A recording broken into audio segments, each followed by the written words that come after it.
Good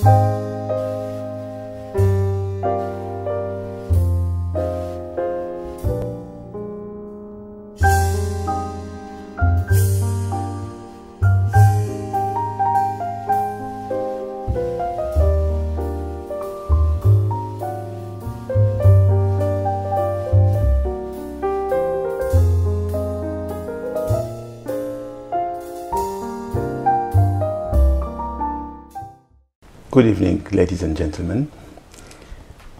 Today I'm receiving a lady in the show called Ruky Obahor. She just released a book called Created and Formed for a Purpose. And through the talk that I will have with her, she will explain to us what was the inspiration. So, good evening. Good evening. So tell us a little bit about yourself. Ooh, a little bit about myself. Well, like you just said, I'm Ruky Obahor, and I like to introduce myself really by telling people about my life story. Kind of, I call it my CV, you know, because this, your CV is kind of a Latin expression of the course of your life, which really means, you know, your experience, your life experience. So in terms of my life experience, just a summary of my CV is I've been married twice, divorced twice. I've got 2 grown-up children. I had my first child at 19 and a grandson. The 2 children, unfortunately, well, are not from the same husband, the same man, not from the same fathers, and not from the men I married either. So if you want to add, you can say I've had 2 baby daddies. So that's 4 men. I've had like 4 very near-death experiences. Major. Yeah. Major. I'll come to that. Okay. Yeah, I'll come to that. Major. I think the first one was when I was 3 years old. A motorbike accident nearly took off my leg, but I don't know, spent 3 months in the hospital. It was real 3 fun months, but the bone in this leg split into 2. But somehow, yeah, it was horrible. At 3 years, yeah, but I only spent 3 months in the hospital. But it's just God. And I was in a motor accident where almost everyone died. Oh. Yeah, almost everyone died, and it was really major. I was in a bus. The bus ran into a stationary bus, and it just split into 2. Where was it? This was in Lagos, Nigeria. Back in my, the famous town of Lagos. Yes. I passed out. Woke up later. I think I was in a hurry to go somewhere. It was in the evening. I was like, oh, what's this? You know, I had no idea until I just looked around and saw blood everywhere. I saw body parts everywhere. And the only thing I got out of it was a scratch. It was just this and that one. And that's one. Came back to London, was involved in a fire incident, yeah. Major fire incident. I was working in the shop at the time, and there was no fire exit. There was a riot. This was in Brixton. Some people just... When was that? Thought, oh God, when was that? Was it 95 or 6? You know, the famous Brixton riots. And I sat down. I remember going to, because the shop I was in, they had no fire exit. The fire started from the front, so we all went to the back, and I just sat on the floor thinking, oh God, so this is how I'm going to die after all the other accidents and all of that. But again, God was so merciful to me. The police station was just around the corner. Fire brigades, they were there, but because of the riot, they couldn't get to us. The smoke, it was terrible. I didn't think I would make it. But then again, there was the other one where I had a blood clot in my lungs. Yes, blood clot in my lungs. I was having very, very high blood pressure, extremely high blood pressure, and the guy that was looking after me said, you know what, just go to the hospital, because I started experiencing very sharp pains. And then he said, you know what, nobody with this kind of blood pressure should be walking. You'll be walking. But he then advised to go to the hospital, and they told me when I got to the emergency ward, so if you hadn't come, he would have just been, you know, because having blood clots in the lung is one of the silent killers of, you know. So, yeah, I didn't take any notice of it until I think about 4 years ago when someone saw me. I think I was crying over something. I was miserable. Something that was so... I look at it now and think, oh gosh, nothing. It wasn't worth anything. But someone, I think it was a prophet, a man of God, he came and said, why are you crying over such things? Haven't I saved your life so many times? And I'm thinking, okay. So this isn't a joke. So the devil really wanted to... So to say God was talking to you directly. Directly. You know, that was really when I took notice of all the incidents. So this was a calculated attempt to... just get rid of me. But and then you now start to wonder why. You now start to wonder why. But so that kind of summarizes my life. It's been a lot of heartbreaks, rejection, pain, and all of that. So is that what inspired you to write this book? Oh yes. After my I think one of the things I say is when the devil found out he couldn't kill me physically, the next thing he did was to mess up with my mind. This book is called Created and Formed for a Purpose, and it's really a story about my life. All the experiences I've had, the good, the bad, the ugly. God just wanted me to put it there. It's a story of restoration, how God took all of that, healed my heart, everything. I just said, okay, you know what? Put your story in a book and go and tell the whole world about it. So that's a summary of it. But if we look at the picture, let me just show everyone and just try show it to which camera. Okay. So that's the picture kind of says it all. I think there was a prophet in the Bible called Jeremiah. Yes. He said the Lord came to him very early at a young age and said, you know what, before I formed you in your mother's womb, I created you for a purpose and basically set you apart. You know, has appointed you as a prophet. And I think in that statement alone, there's just the forming. You know, formed you for a purpose and set you apart. And when you've been set apart, it means you don't fit. Yes. You can't fit in. And that was really my story. Right from an early age, I couldn't fit in. Couldn't fit with anybody. People just used to laugh at me. And funny enough, they laughed at me because of the way I look. Why?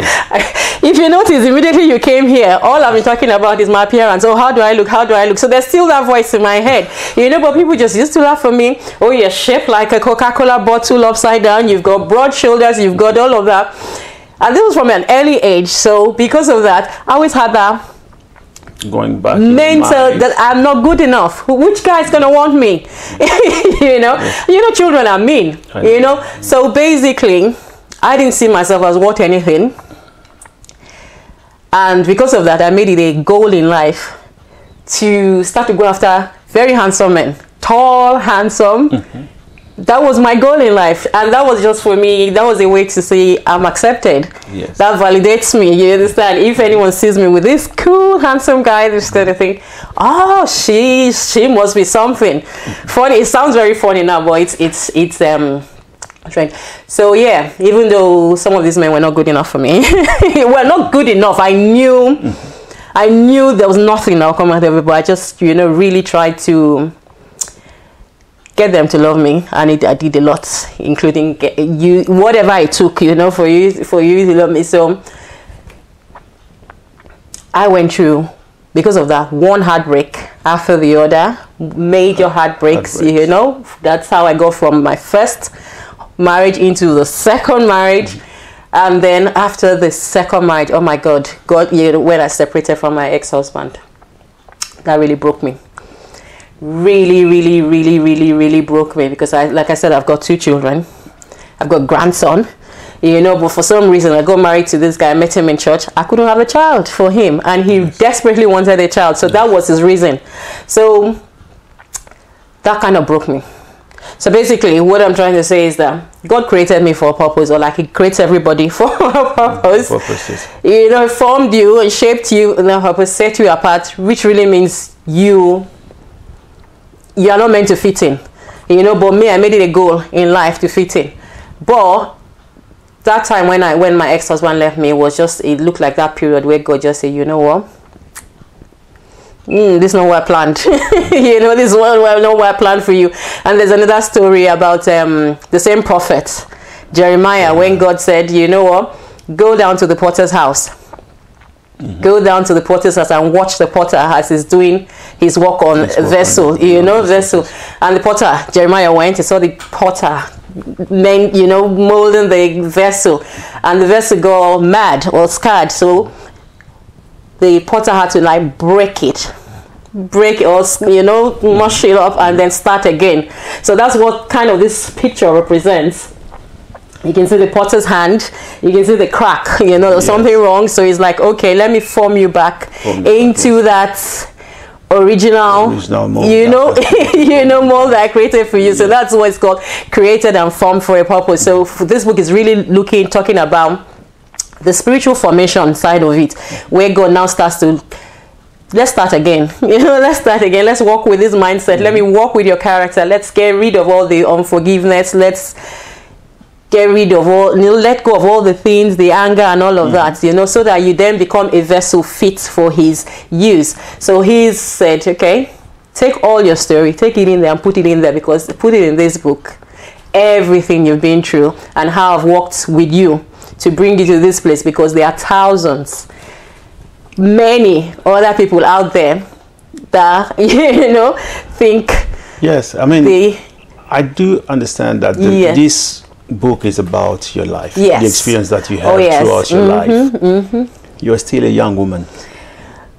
Yes, even though you have a grandson, but you're still a young woman. Yes. So tell us, what's your target age? I mean, what age are you targeting by writing this book? I would say everybody, as early as you can think, because all the thoughts, they will start to mess with my life from a very, very, very young age. I've got a friend of mine who saw something, like her daughter was experiencing something. She told her, I said, oh, take this book, go and read 3 chapters. And the girl was really blessed by it. I've got a 13-year-old girl who's read it. So, and they've really been blessed about it, because it's really about finding your identity in Christ and not in any man and all of that. So the book just speaks to different people at different times, women that have been broken like myself. Even some guys have read it, and it's like, oh, this chapter really talked to me. A pastor came back and said, the chapter on letting go, that really talked to me. So it's really for everybody. There's quite a lot in there. So many people tend to tell me, oh, I found myself in this book. The book reads you. So yeah. So what were some of your fears about this book that you've written? Oh God, I tell a lot of secrets in the book. I tell a lot. It's really about my life. Just one. Just tell us just one secret. Okay.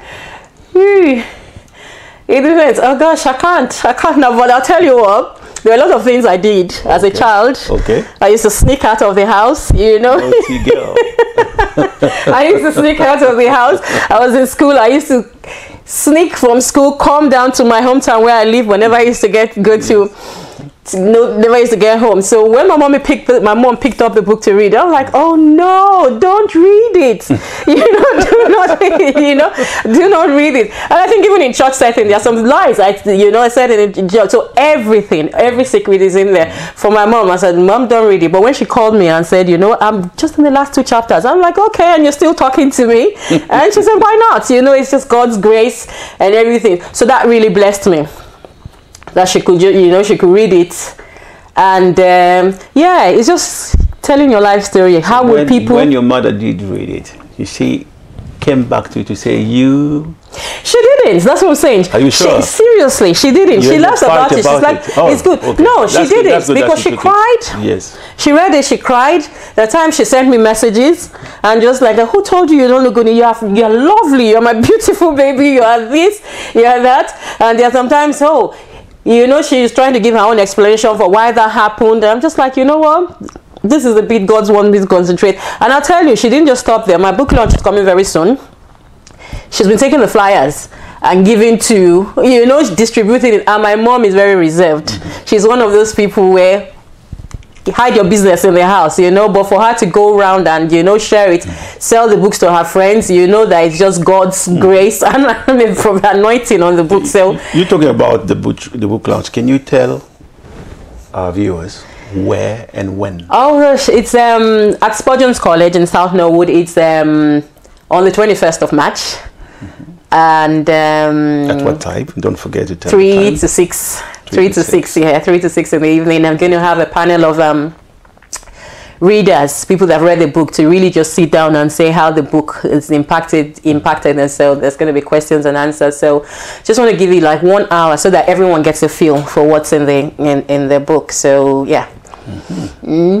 But I may ask you, because we still not have enough time to talk more about it, but if you can look at this camera and just send a message to anyone who's looking at you now. Oh, okay. So yes, you know when they say my life is an open book, this book is about my life, and it's just everything I've ever gone through and some more. A lot of people have read it and say this book reads you because they see their life. Their life is my story. It tells a lot of stories. So you're bound to see yourself in that, in my story. There's a portion of the Bible that says God takes all things work together for those who love the Lord and who are called according to his purpose. Everything, the good, the bad, and the ugly. God takes everything and uses it for your purpose. So if you've have a life like mine, been through hard times, rejection, pain, you name it, loss, bereavement, because I lost my brother while I was going through all that sickness, everything, and you get to that place where you're thinking, what am I put on this earth for? You've got low self-esteem like myself and think I can never be of any good. Nobody, I'm no good. Why is my life so hard? God will take everything.